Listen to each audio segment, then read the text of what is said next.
Rodrigo, meu reverendo, olha só. Vamos começar, né, com esse assunto que é tão bacana. Igreja, igrejas inclusivas, o que são, Rodrigo? Como se resumir pra gente aí, pra gente começar aí, bate-papo? Então, Fagner, igrejas inclusivas, o que são? São igrejas. São igrejas.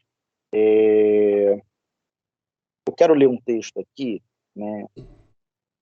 Gálatas 3, verso 28, diz assim: Não há judeu nem grego, escravo ou livre, homem ou mulher, porque todos vós sois um em Cristo Jesus. Então você me pergunta, né, acerca do que é uma igreja inclusiva. Eu te respondo dizendo: uma igreja inclusiva é uma igreja. Eu não consigo conceber a ideia de uma igreja que não seja inclusiva.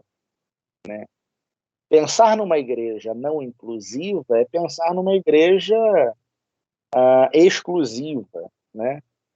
Exclusiva para um determinado grupo, onde determinadas pessoas são bem-vindas e outras não são bem-vindas, onde determinadas pessoas são acolhidas e outras não são acolhidas. Não consigo pensar numa instituição que não acolhe a todas e todos como sendo igreja de Jesus Cristo. Não consigo pensar na igreja sem pensar num grande mosaico, onde pessoas diferentes formam isto que nós chamamos de igreja. E digo mais, quanto mais pessoas diferentes nós tivermos, mais cara de igreja tem. Mais cara de igreja tem. É um equívoco a gente pensar na igreja como sendo um lugar, um espaço onde deve haver uniformidade. É um equívoco. Igreja é lugar de unidade, mas não de uniformidade. Então, os diferentes são bem-vindos, porque é a partir dos diferentes que a igreja se organiza.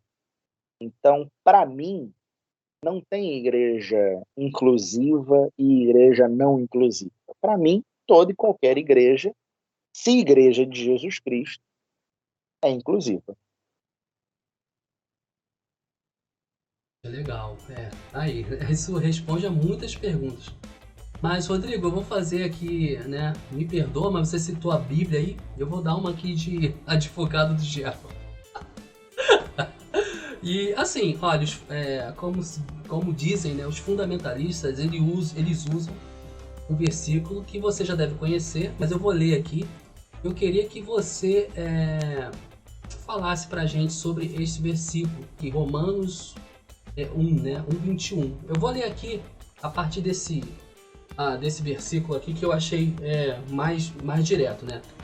Aí Paulo, né, o apóstolo Paulo diz assim: Pois mudaram a verdade de Deus em mentira e honraram e serviram mais as criaturas do que o Criador, que é bendito eternamente. Amém. Por isso Deus os abandonou às paixões infames, porque até suas mulheres mudaram o uso natural, no contrário à natureza.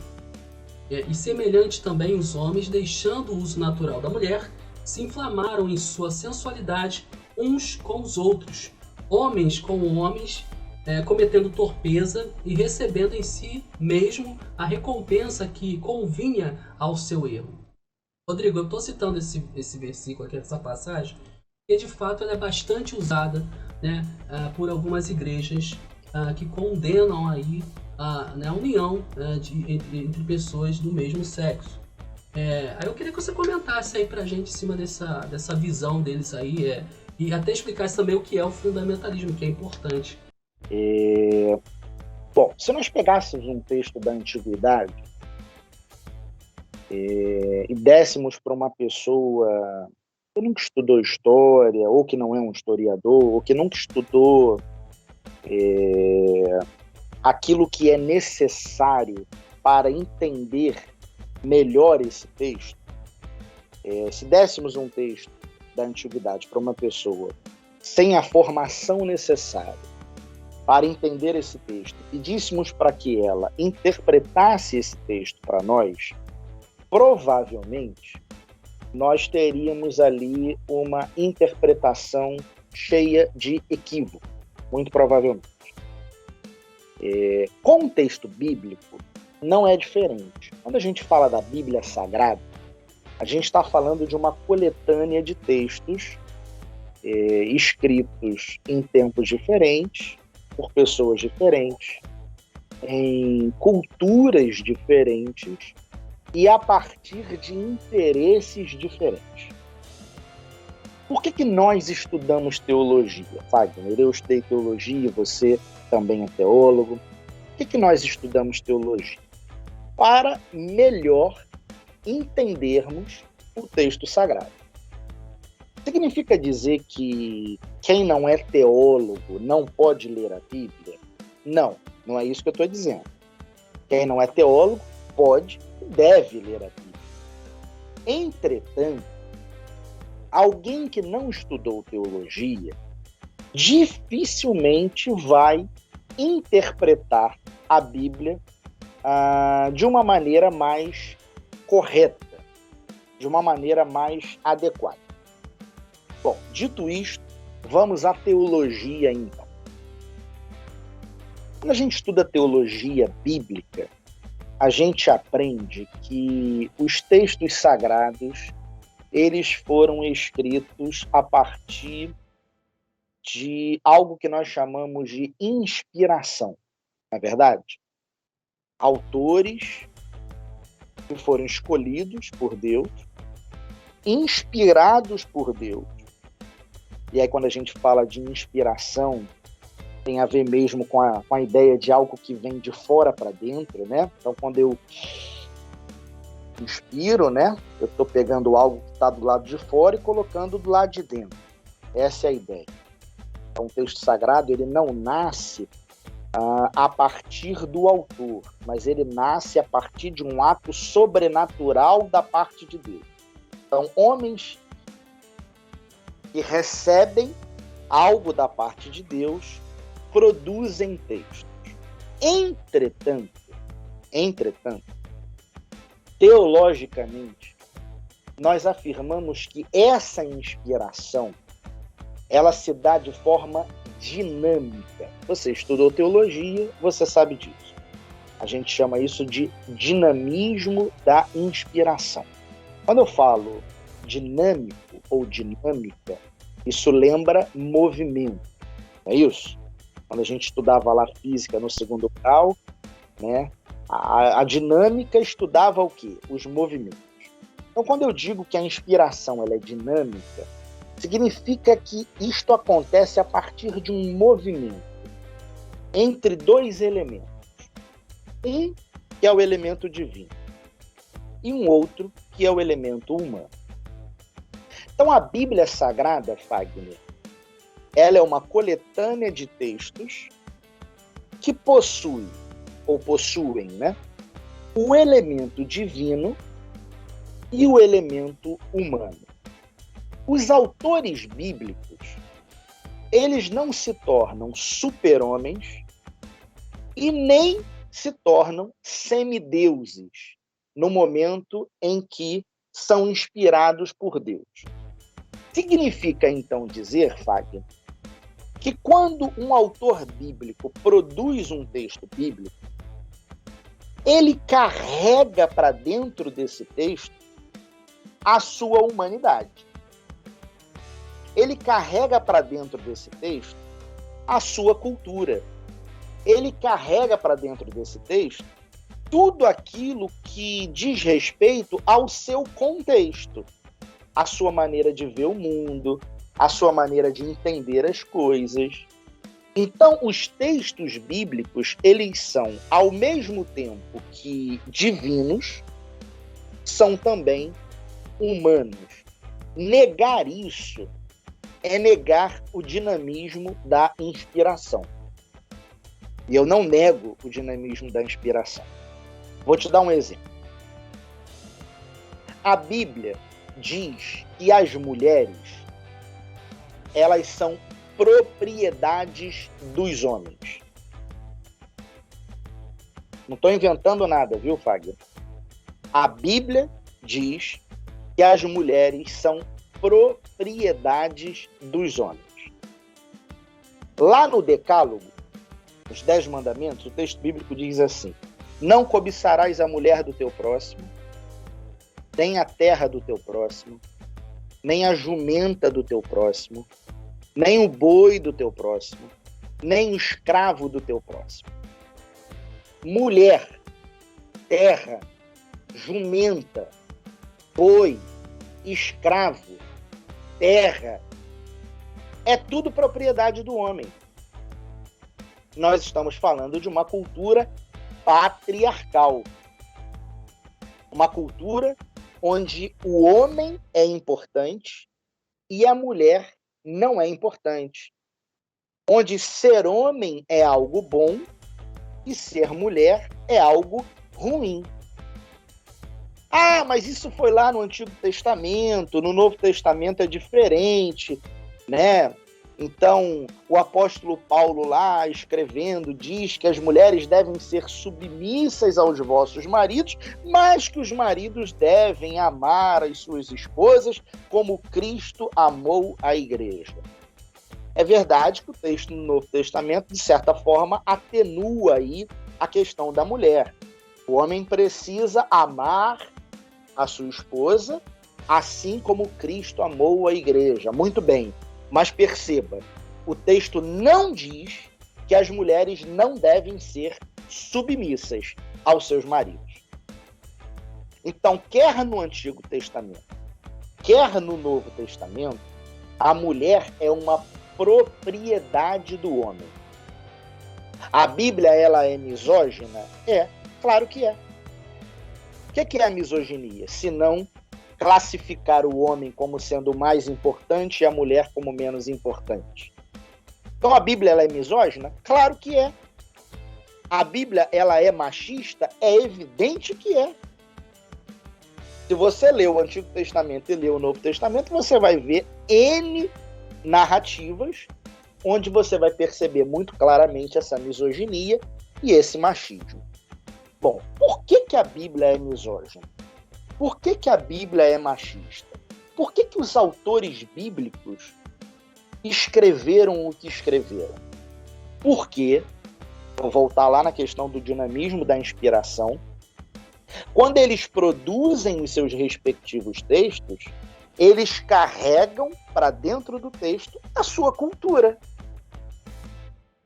Então é querer exigir demais que um homem naquele período, naquele contexto histórico, numa sociedade extremamente patriarcal, misógina e machista, escreva algo diferente da maneira de pensar daquelas pessoas que pertencem àquela sociedade naquele momento. Então a Bíblia, ela vai tratar a mulher como uma propriedade do homem, porque a Bíblia, ela é produzida dentro de uma cultura que via a mulher como uma propriedade do homem. A pergunta que eu faço, em pleno século XXI, será que nós, homens, ainda consideramos ou devemos considerar as nossas mulheres, esposas, como propriedades nossas? É óbvio que não. É evidente que não. Se nós perguntarmos às mulheres se elas gostam da ideia de serem tidas como propriedades dos seus respectivos maridos, elas vão dizer não, nós não somos propriedades dos nossos respectivos maridos, nós não gostamos dessa ideia. Entretanto, a Bíblia as trata dessa forma. Bom, e aí o que alguém vai dizer nesse momento? Ah, mas isso é porque naquele contexto era assim. Hoje não mais. Então isso era assim porque naquele contexto era essa a cultura. Hoje não mais. Então, isso valia naquele contexto. Hoje, não mais. E aí a gente está fazendo uma leitura contextualizada da Bíblia, correto? Quando a gente entende que algo era de uma determinada forma, porque a cultura daquele período era uma, e hoje sendo outra, aquilo valeu naquele contexto, mas não vale mais no nosso tempo, o que nós estamos fazendo é uma leitura contextualizada da Bíblia. A pergunta que eu faço, Fábio, é: se nós fazemos isto com diversos temas, e a gente faz isso o tempo todo, a gente lê a Bíblia de forma contextualizada o tempo todo. Senão, se eu for ler a Bíblia de forma literalista, como fazem aí os fundamentalistas, eu não vou comer camarão, eu não vou comer carne de porco, não é isso? Eu não vou namorar. Você imagina namoro? Pensando no namoro do nosso tempo, um judeuzinho beijando na boca de uma judia, né? Língua com língua, aquele amasso, isso naquele tempo era fornicação. Seria apedrejado e morto. Bom, se a gente faz leituras contextualizadas de diversos temas que aparecem na Bíblia, por que é que em relação à homoafetividade a gente não faz a mesma coisa? Alguns teólogos vão tentar, de alguma forma, Wagner, dizer que os textos bíblicos, como esse que você citou de Romanos, eles não estão falando contra a homossexualidade, contra a homoafetividade, e aí se utilizam lá de uma metodologia exegética para tentar dizer que aquela palavra não é bem aquela palavra, e de alguma forma defender que a Bíblia não condena a homossexualidade, a homoafetividade. Eu não sou dessa escola. Embora eu ache, sim, que alguns textos são muito mal lidos e precisam, sim, de uma boa exegese. Tem muitos textos que são utilizados pelos fundamentalistas para condenarem a homossexualidade, que na realidade não estão falando mesmo de homoafetividade. Existem alguns textos nesse sentido, mas eu não quero nem entrar aqui nesse meandro, porque eu defendo, quando eu digo eu, não significa que eu inventei alguma coisa, né? Você tem teólogos no mundo inteiro estudando isso há muito tempo, e eu concordo com os teólogos que vão dizer que, ainda que a Bíblia condene a homossexualidade ou a prática da homoafetividade, ela faz isto porque ela reproduz uma cultura que não é a nossa cultura. Os autores bíblicos, eles não tinham condições de pensar a homoafetividade como nós pensamos hoje. Hoje nós temos estudos da neurociência, nós temos estudos da genética, nós temos vários estudos que apontam para a homoafetividade como sendo uma orientação e não como uma escolha, não como uma opção. No contexto daquela cultura patriarcal, a homossexualidade ela era vista como uma escolha, como uma opção. E aí, por que é abominável para os escritores bíblicos?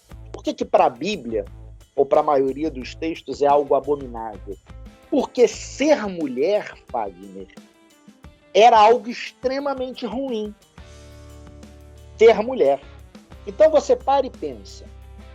Um homem que nasceu homem e que se comporta, entre aspas, como uma mulher, ou seja, que serve para dar prazer sexual a um outro homem, porque a mulher naquele contexto, ela existia para isso, para dar prazer ao homem. Não era para ela ter prazer. A mulher existia para dar prazer ao homem. Um homem que serve para dar prazer a um outro homem, ou seja, ocupa ali o lugar de uma mulher, era algo duplamente ruim. Ser mulher já era algo ruim. Agora, nascer homem e se comportar, entre aspas, como uma mulher, era algo abominável. E os escritores bíblicos vão, na hora de fazer os seus respectivos registros, carregar para dentro do texto as suas respectivas culturas. Então, assim, eu não acho que Paulo tenha que ser condenado por ter dito o que disse. Ele é um homem do seu tempo e da sua cultura. Agora, Fagner, eu, como teólogo, que tenho condições de entender a homoafetividade numa outra perspectiva, de uma outra forma, eu não posso me comportar de forma homofóbica e preconceituosa. Ainda que a Bíblia seja. Ainda que a Bíblia seja homofóbica. Eu não posso me comportar de forma preconceituosa. Por quê? Porque eu tenho elementos que me fazem ou me permitem compreender a homoafetividade numa perspectiva diferente da perspectiva dos autores bíblicos. Eles são homens da sua cultura. Eu sou um homem de uma outra cultura, de um outro tempo. Eu tenho condições de entender e compreender que uma pessoa homoafetiva, ela não escolheu ser homoafetiva. Ela não optou por isso. Não se trata de uma opção sexual, como alguns dizem por aí. Mas se trata de uma orientação. Ela é o que é. Ela é o que é. E nos próximos anos, a gente vai ter condições de entender ainda mais as questões relacionadas às orientações sexuais. Entretanto, o que nós temos hoje já exige de nós um posicionamento diferente do posicionamento dos autores bíblicos. Da mesma forma que eu não posso tratar a mulher como uma propriedade do homem, eu também não posso tratar um homoafetivo como um sem vergonha que escolheu ser homossexual, optou por isso. Conceitos, Wagner, para deixar aqui claro para as pessoas que estão nos ouvindo. Conceito-chave é o conceito de inspiração dinâmica.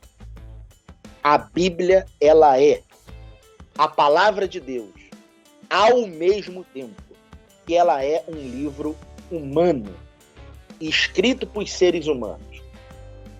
Se a gente entender isso, a gente vai conseguir compreender o porquê nós temos por obrigação e dever sermos inclusivos e não homofóbicos. Sim, a gente precisa reler o texto bíblico no sentido de interpretá-lo e entender que algumas coisas elas foram registradas, alguns textos foram produzidos de uma determinada forma por conta daquela cultura, por conta daquele momento histórico. Por exemplo, no Antigo Testamento, a Bíblia autoriza pessoas a terem escravos.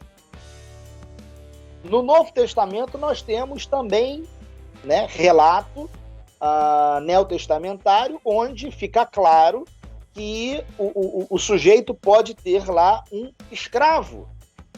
Então, a Bíblia autoriza a escravidão. Não tem como negar isso. Isso é inegável. Wagner, é possível, em pleno século XXI, nós termos escravos?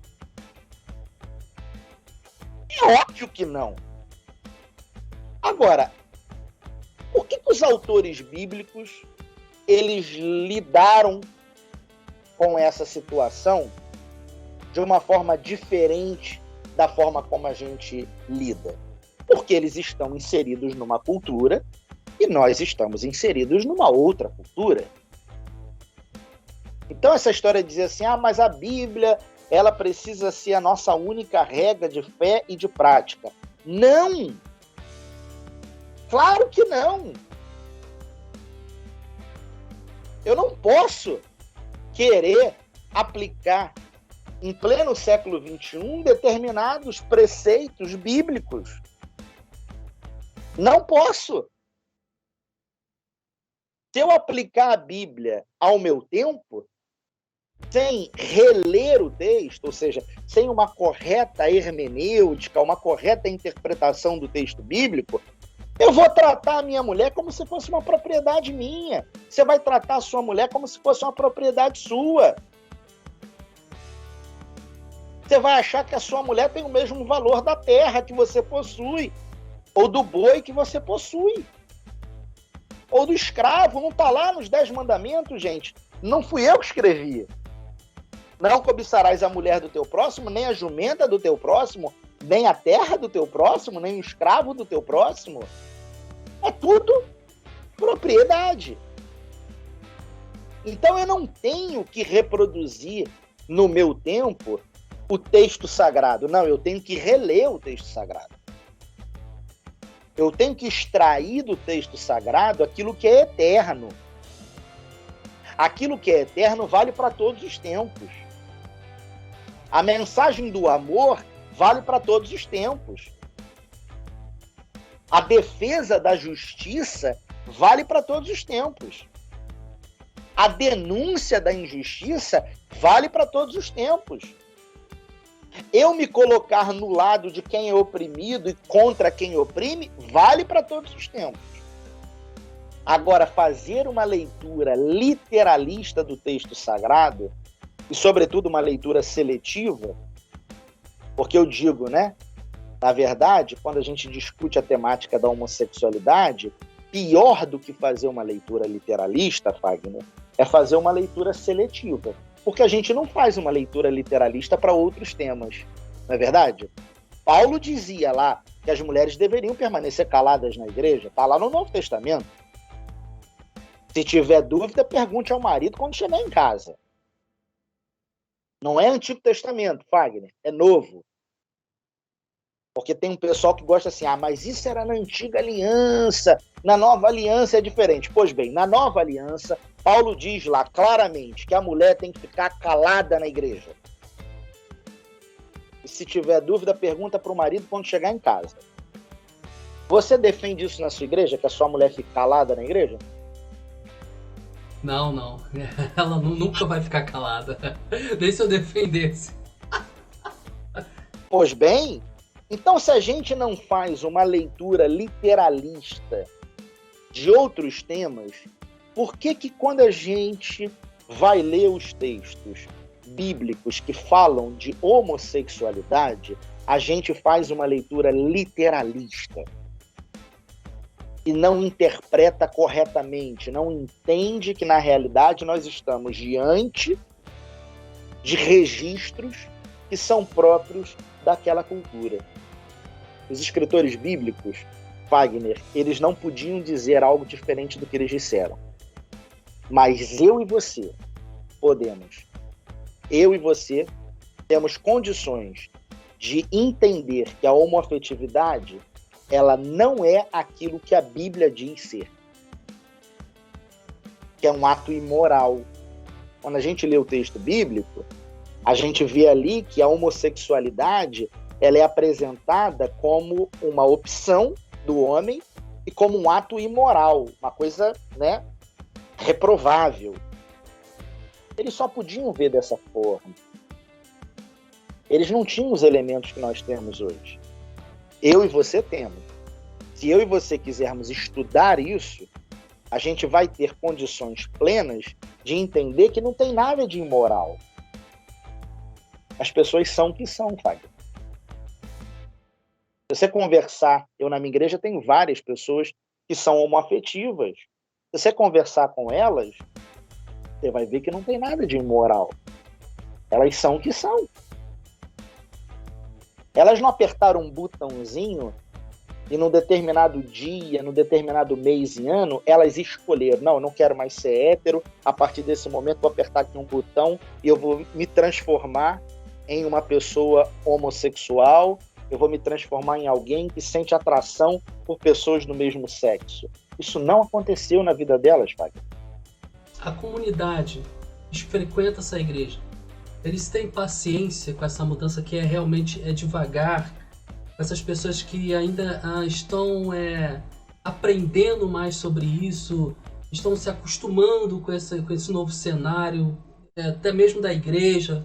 O próprio Papa Francisco, né, ele soltou aí uma nota falando sobre essa questão, que eu curto muito ele, não sei você, mas como é que tá o olhar deles para nós, Rodrigo, né? Nós que estamos ainda estudando, nos adaptando a essa nova realidade. Como é que tá?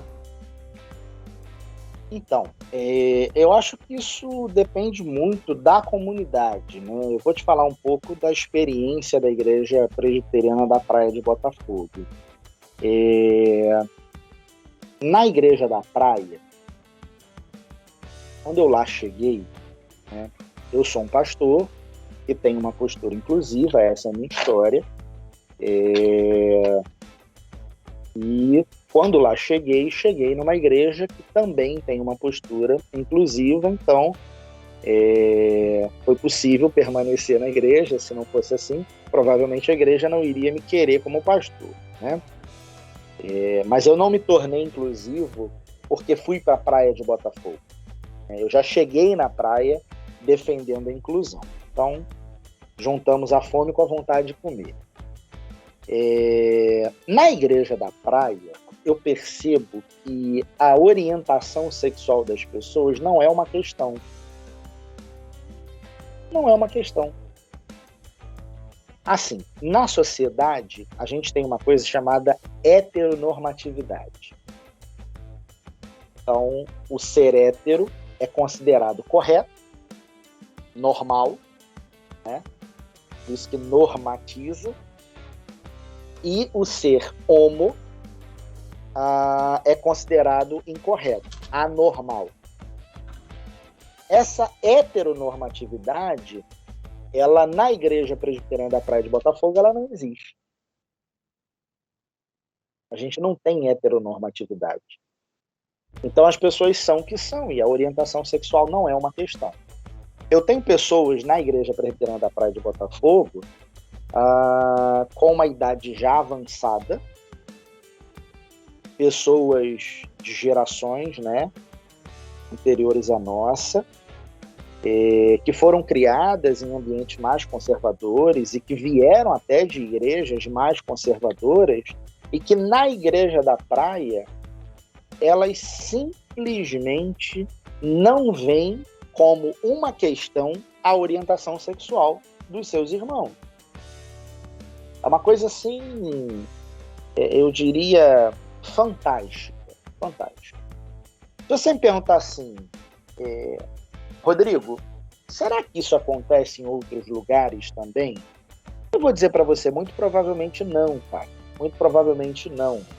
E eu acho mesmo que a gente está dentro de um processo de transformações, e aí a gente tem que ter o devido cuidado, sobretudo os pastores, né, precisam ter o devido cuidado para que os debates acerca desse tema, debates que a gente espera, né, que gerem as transformações que a gente tanto almeja, esses debates precisam ser muito bem conduzidos para que eles não se tornem conflitos, guerras, brigas, né? E aí eu acho que só tem um caminho, viu, Fagner? Chama-se educação. Estudar. Por que eu estou te dizendo isso, Fagner? Se você perguntar para mim se lá no passado eu já fui homofóbico na igreja, eu vou dizer para você que já. Claro que sim. Eu fui pastor da Igreja Presbiteriana do Brasil, né? Tive a minha vida ali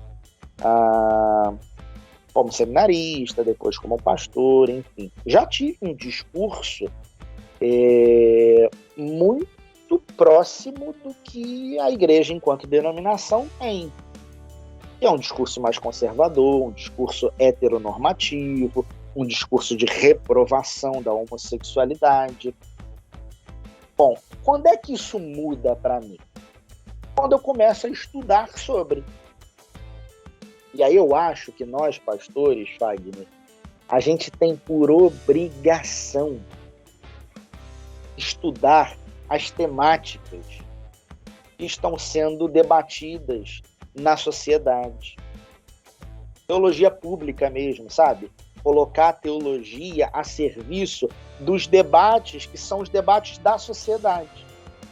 Quando eu começo a perceber algumas transformações na sociedade, recebo na minha igreja um jovem homossexual que escondia a homoafetividade dele e começo a perceber alguns comportamentos de algumas outras pessoas na igreja que eram comportamentos homofóbicos e que colocam esse jovem numa situação de exclusão, porque ele começa a perceber, obviamente, né, os comportamentos, as brincadeirinhas, sabe aquelas brincadeirinhas que magoam, que ferem, e que para o cara que é homofóbico é só uma brincadeirinha, mas para quem está sendo, né, o alvo da brincadeira, não tem nada de brincadeira. Começo a perceber isso, e ali, diante daquele cenário, eu me dou conta que, como teólogo, eu preciso estudar.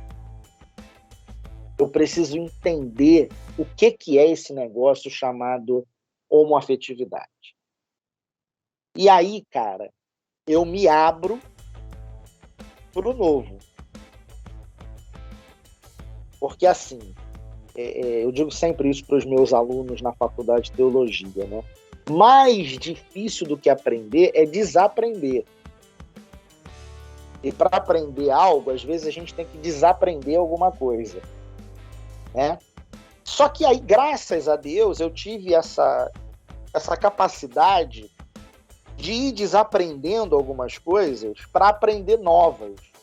E fui estudando, e comecei a ler, né, um texto aqui, outro ali, comecei a não só me deter em debates dentro do âmbito da teologia, mas comecei a dialogar, né, com pessoas de outras áreas, e aí comecei a aprender uma série de coisas acerca da homoafetividade que me fizeram chegar à conclusão, depois de estudar, e muito estudar, que na realidade nós não estamos diante de uma opção. Nós estamos diante de uma orientação. Existe um filme, não sei se eu vou me recordar aqui o nome certo, a Igreja Anglicana dos Estados Unidos.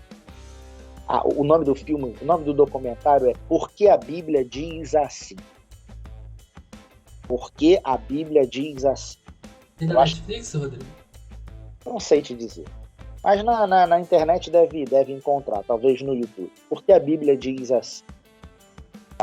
Esse filme ele foi produzido pela Igreja Anglicana dos Estados Unidos quando houve um cisma na Igreja Americana e que se espalhou pelo mundo todo. Os anglicanos se dividiram, né, pelo mundo afora, porque um bispo homossexual na Igreja dos Estados Unidos foi sagrado. Um pároco, um pastor, foi sagrado bispo. Ele foi eleito e foi sagrado bispo, foi ordenado bispo. E ele é, na verdade, homossexual. Quando isso aconteceu, a igreja ela dividiu nos Estados Unidos e foi se dividindo em outros lugares do mundo. Um grupo a favor da sagração desse bispo, um grupo contra a sagração desse bispo homossexual. E aí, obviamente, o grupo que foi a favor da sagração, ele produziu um documentário, que é esse documentário, Porque a Bíblia Diz Assim, onde eles apresentam os motivos pelos quais eles entendem que a homossexualidade não se trata de uma questão de opção, e sim de uma questão de orientação. Vale a pena assistir, porque ali você já tem alguns estudos sendo mostrados, e aí, obviamente, se você é um bom estudioso, você não vai ficar tão somente no documentário, né? Porque o documentário, obviamente, ele tem uma tendência, ele quer defender a inclusão. Então, se você é um bom estudioso, você vai ouvir ali, mas você vai, a partir dali, buscar os estudos mesmo. e vai se inteirar desses estudos. Mas ali você tem já alguns estudos sendo apresentados, tanto na área da genética quanto na área da neurociência, que já apontam para a homoafetividade como sendo uma orientação. Depois disso, outros estudos foram sendo realizados e cada vez mais a gente vê a ciência dizendo isso. As pessoas, elas não apertam um botão, elas não decidem num determinado dia deixar de ser hétero para ser homossexual. Elas são homossexuais, ponto. Isso aí, Rodrigo. Rodrigo, tem pessoas aqui chegando no chat. Quero agradecer aqui a Vivi Carvalho, tá aqui. Ela comentou assim, é preciso ser servo de Deus, não é qualquer traste que merece a submissão. Fala do texto lá que orienta as pessoas a serem submissas, né? É porque existe um conceito, Rodrigo, de tipo assim, se o cara presta, eu vou ser submissa, entendeu? Tem um lance assim. Vou dizer assim, muito claramente, qual que é o nome da... Viviane. Vivi Carvalho tá aqui. Vivi Carvalho. Vou dizer para Vivi, vou dizer para quem estiver nos ouvindo assim, mulheres, não sejam submissas nunca.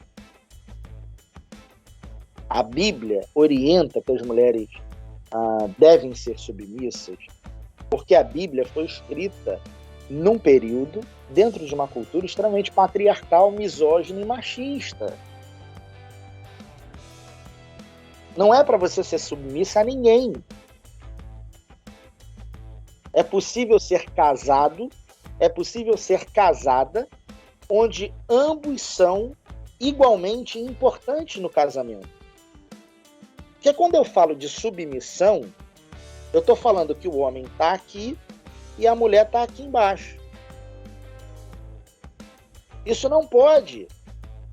Homens e mulheres devem estar no mesmo nível. Ainda que a Bíblia, naquele contexto, tenha dito diferente. Por que disse? Porque os autores bíblicos carregaram para dentro dos textos as suas respectivas culturas. Conceito de inspiração dinâmica. Eles não se tornaram semideuses, nem super-homens. A inspiração, o sujeito não entra num transe, começa a se tremer e psicografar os textos. Isso é espiritismo. Nada contra. Não estou aqui criticando os nossos irmãos espíritas, né? Agora, nós cristãos, sobretudo nós protestantes, nós não cremos nisso. Teoria do ditado. O cara entra num transe e fica ali ouvindo Deus falando no ouvido dele. Não, não é isso. A inspiração, ela se dá a partir de um movimento. É um ato sobrenatural da parte de Deus, mas que não anula a humanidade de quem produz o texto. E se a humanidade de quem produz o texto não é anulada, é óbvio que a cultura dessa pessoa, ou desse contexto aqui que está por detrás dessa sociedade, vai ser posta no texto. Por isso que lá Paulo vai dizer: homens, amem as suas mulheres como Cristo amou a igreja. Mulheres, sejam submissas aos vossos maridos. Paulo não podia dizer outra coisa. Ele é um homem do seu tempo. Hoje, eu, o Fagner e qualquer outro pastor tem por obrigação dizer outra coisa. É meu dever dizer: não seja submissa. Nem você tem que ser submissa ao seu marido, nem o seu marido tem que ser submissa a você. Nós queremos desconstruir essa cultura misógina e machista. Hein, Rodrigo, existe também aquela tradução judaica que nos persegue também, né? Igual você, né? Por exemplo, até essa palavra submissão, ela deve ter vários sentidos aí no original, que tem todo um estudo, né? Mas era uma forma de se comunicar e foi a forma que Paulo, né, deve ter achado naquela época também, né? Rodrigo, aqui, tem mais comentários aqui? A Ercília comentou: cada um tem sua verdade e crer naquilo que acredita. Deus ama a todos, brancos, negros, homossexuais, héteros. O amor de Deus é incondicional para conosco, seres humanos, pois somos criados por Ele. Deus não ama o pecado. Creio na Bíblia, mas respeito a todos. Jesus é a verdade que liberta. Legal, sempre chegando junto aqui nos comentários.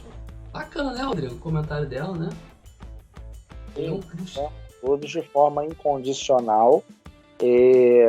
A única coisa que eu diria que a gente tem que tomar muito cuidado é assim, essa é uma frase que a gente ouviu a vida inteira na igreja, né? E a gente reproduz essa frase. Deus não ama o pecado, Ele ama o pecador. Né? Deus não abomina o pecador, mas abomina o pecado e tal.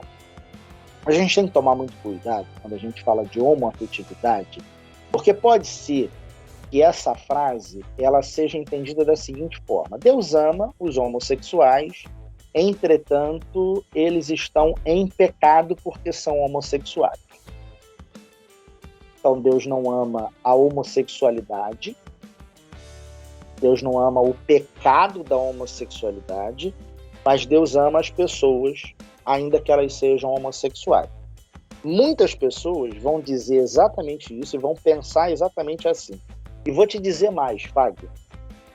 Tem muita gente homoafetiva, homossexual, nas nossas igrejas que pensa exatamente assim. O pior, dizer assim, muitos já disseram para mim: pastor, Deus me ama, eu sei que Deus me ama. Deus não ama o pecado, mas Deus me ama. E em nome desse amor, Deus me aceita. Quando alguém diz isso para mim, sendo homossexual, eu na mesma hora digo: para, vamos corrigir esse negócio.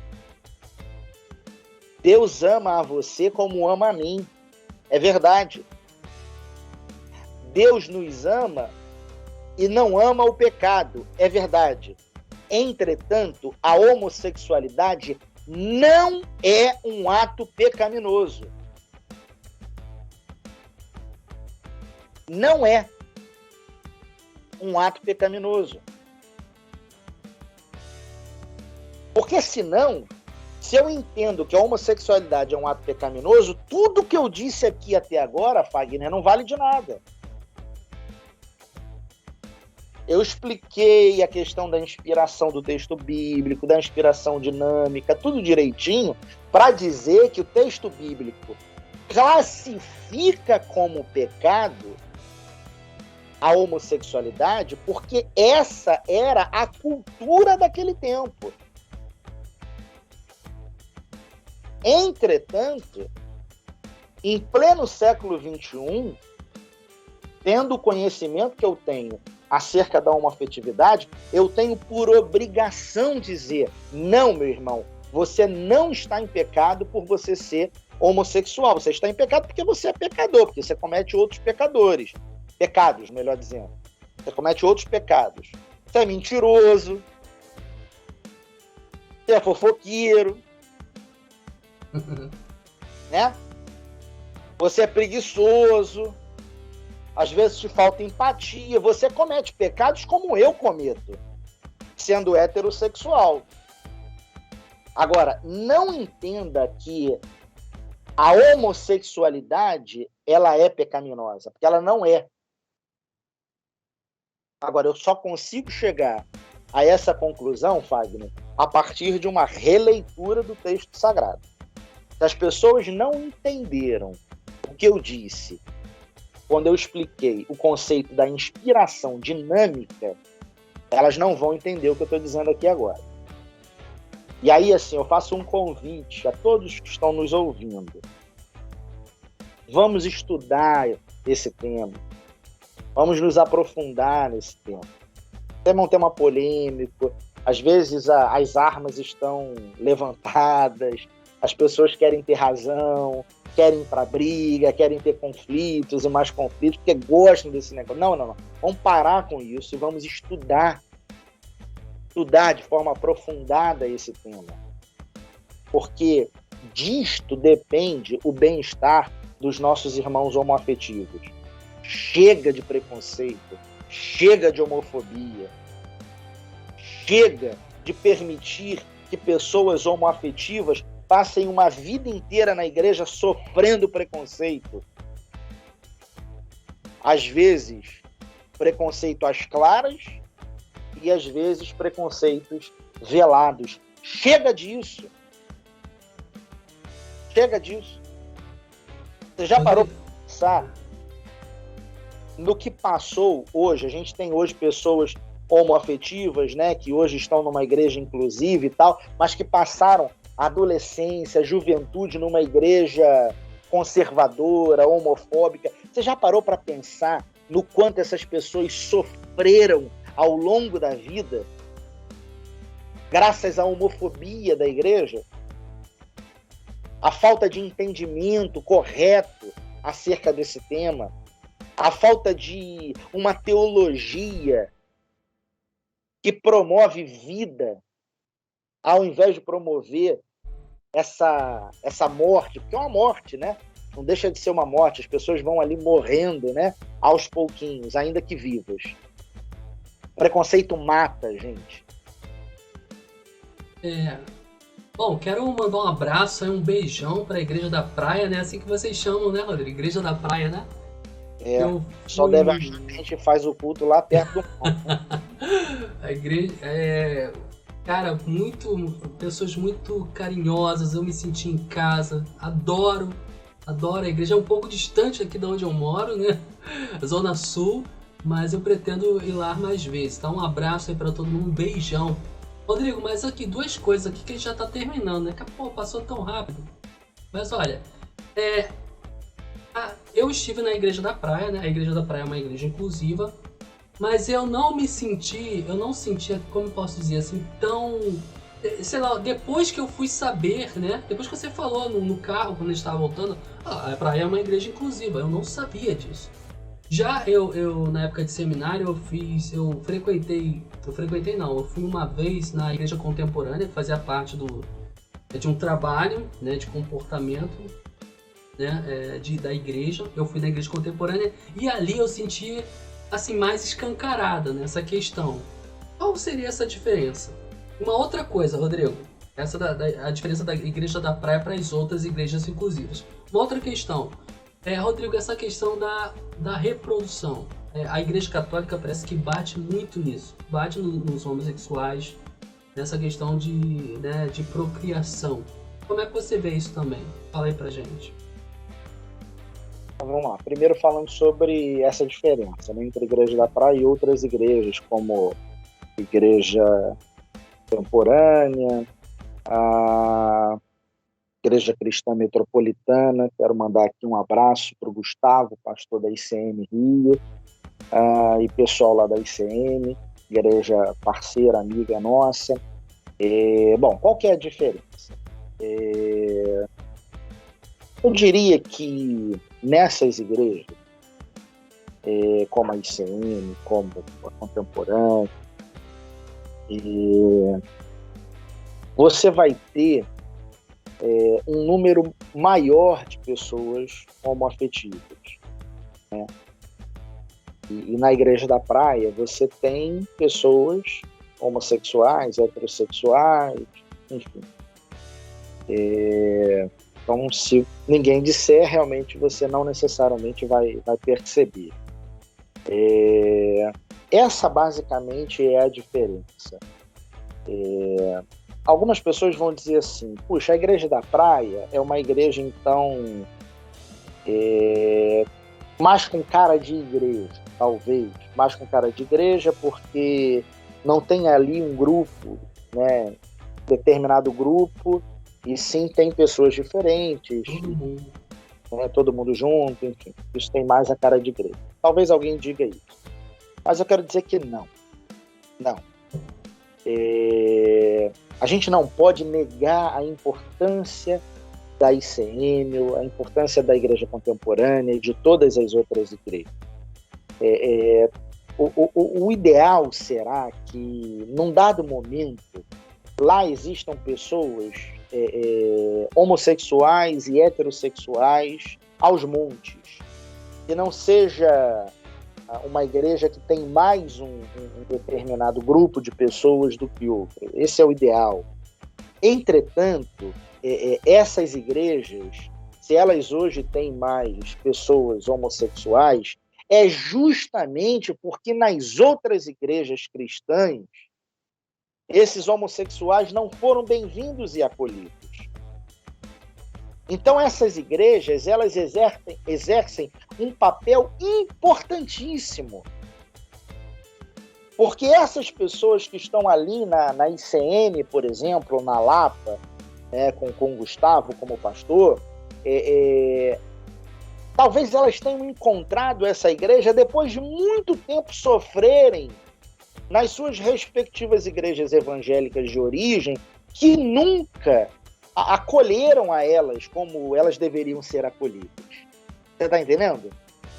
Então, assim, por mais que você tenha ali mais homossexuais do que heterossexuais, eu digo, essas igrejas, elas exercem o seu papel nessa sociedade que marginaliza e maltrata os homoafetivos, acolhendo a essas pessoas e amando a essas pessoas, e eu louvo a Deus por essas igrejas.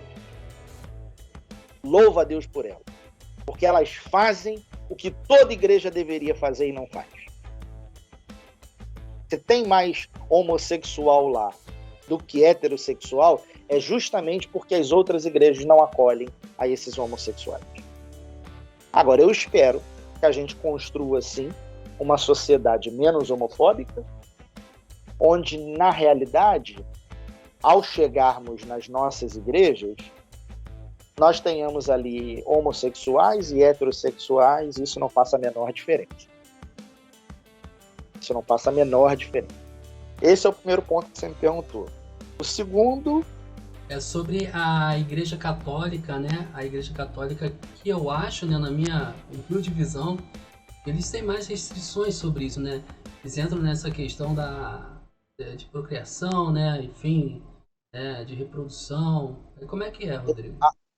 Assim, a gente ouve também muito desse argumento nas igrejas evangélicas. Eles dizem assim, né? A questão é assim, mas 2 homens não podem gerar filhos. 2 mulheres não podem gerar filhos. Ok. Mas se os casais homoafetivos não gerarem filhos, vai acontecer o quê? A humanidade vai acabar?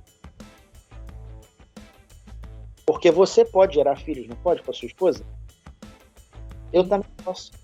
E eles podem adotar filhos. E bom será se eles fizerem isso. Eu tenho vários amigos que são homossexuais que adotam crianças, isso é maravilhoso. E adotam crianças abandonadas por pais héteros.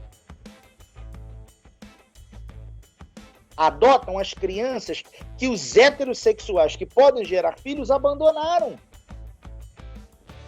Olha que coisa boa. Que bom que existem casais homoafetivos para darem um lar para essas crianças e para amarem a essas crianças. Que bom. Quem disse que a gente faz... Isso é querer viver lá na antiguidade, né? É querer viver na antiguidade, é tratar o ato sexual como sendo um ato destinado tão somente à procriação. Eu acho isso de uma hipocrisia assim tão absurda, pai. Tão absurda.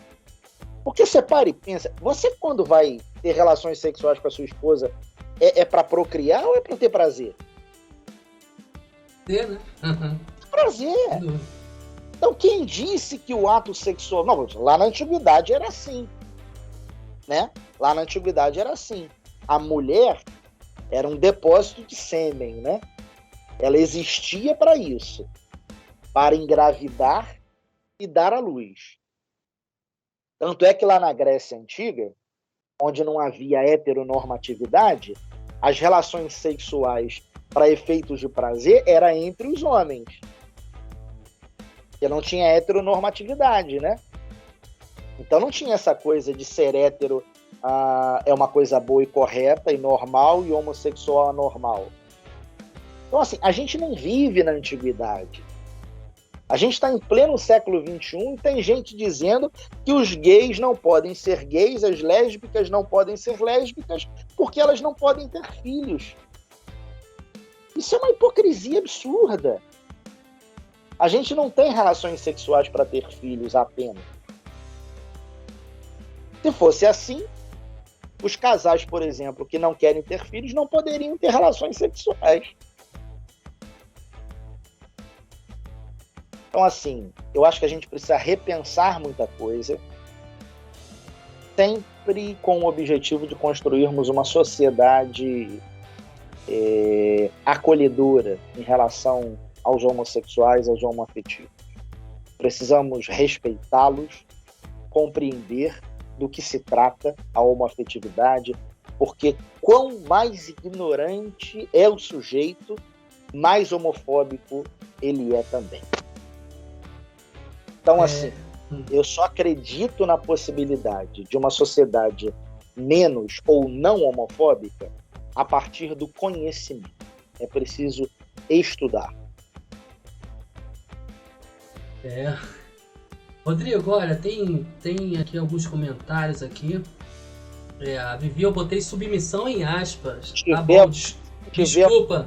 Você nem leia, hein? Aqui a Cecília botou aqui, volta a dizer, temos que respeitar a opinião de cada um. Ela falou, eu acho pecado sim. Jamais acreditei de outra forma. Mas com todo respeito, Deus abençoe aí a vida do nosso pastor Rodrigo Silva.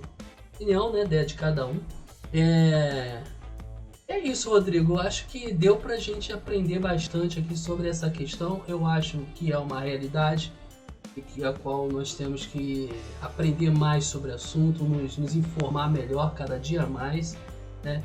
Você veio aqui, Rodrigo, humildemente, muito obrigado por nos elucidar sobre essa questão que está muito aflorada hoje, né? E, enfim, nós precisamos aí adentrar nesse assunto porque é de suma importância. Muito obrigado, tá, Rodrigo? Quer mandar algum recadinho para a gente terminar? Eu que agradeço, para mim foi um prazer. Acho que esse tema é um tema importantíssimo, a gente pode aprofundar, né, ainda mais. É importante que as pessoas busquem, né, o máximo que puderem de conhecimento acerca desse tema, sempre com uma abertura, essa abertura necessária para a gente ouvir quem pensa diferente da gente e aprender com quem pensa diferente da gente. Acho que é um processo, tá? Não acho que isso vá acontecer da noite para o dia, mas é preciso trabalhar por isso. Cada vez mais nós vemos pastores, lideranças, teólogos, no Brasil e no mundo inteiro, debatendo esse tema. Isso é muito bom. A gente tem movimentos hoje na Igreja Luterana a favor da inclusão, a gente tem movimentos presbiterianos no mundo inteiro a favor da inclusão, a gente tem anglicanos a favor da inclusão, a gente tem em todas as igrejas protestantes históricas, via de regra, a gente tem movimentos a favor da inclusão, e isso está sendo algo muito bom. Eu acho que a gente só tem a ganhar debatendo, conversando, dialogando sobre essa temática. Respeito é algo importantíssimo. Se você ainda não tem uma opinião a favor da inclusão, eu peço encarecidamente a você que pelo menos respeite as pessoas, respeite os homossexuais, os homoafetivos, não seja partidário de nenhum tipo de brincadeira, porque não tem brincadeirinha, né? Toda e qualquer brincadeira que gera preconceito é brincadeira de mau gosto. Então, esteja longe desse tipo de comentário, esteja longe desse tipo de brincadeira, porque isso maltrata, isso fere, isso marginaliza, isso não é bom. E vamos continuar conversando, pedindo para que Deus nos abençoe. Wagner, um grande abraço para você também, para sua família, seu filho, sua esposa, e estamos às ordens. Precisando, a gente volta aqui para falar mais sobre esse ou sobre qualquer outro?